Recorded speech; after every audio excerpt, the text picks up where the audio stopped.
here's what I look like. I'll let them decide. What I can tell you though is when they say we're going to raise taxes for education, then they never solve the problem. So they raise the tax, and then a lot of times the money goes to things that are different from what they said it would do. So I would just tell voters, just be very careful, when people are putting this out. Again, I don't know, what's proposed or not proposed, but I've seen over the years where people will say they're going to address these problems, which people would like to see, and then it ends up, the money gets frittered away. Then they come back and ask for more tax increases, and that's bad.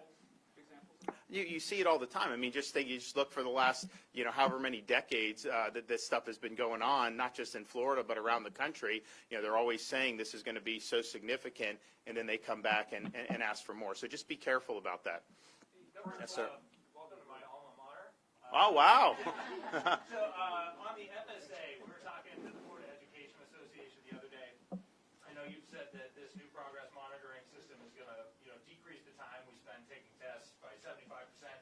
They say it's going to be more tests. There's obviously 3 instead of 1, plus other progress monitoring programs that may be going on at the local level. Well, right. So, I mean, yes, there'll be a fall, winter, and spring. So that's, quote, more. But the overall time taking tests will be dramatically less because the FSA is like I couldn't believe, I've told this before, when the COVID stuff came and everyone was going remote, I was telling Rich, I was like the only governor saying we need to get the kids back into school like April of 2020. And people are like, oh my gosh, the science was becoming clear on that.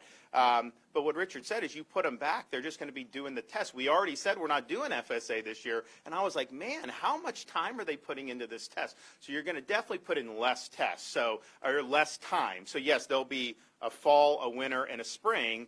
But the overall time for learning will increase, time for testing will decrease. Now, it is true, we're not handcuffing a local school district that may want to do more progress monitoring.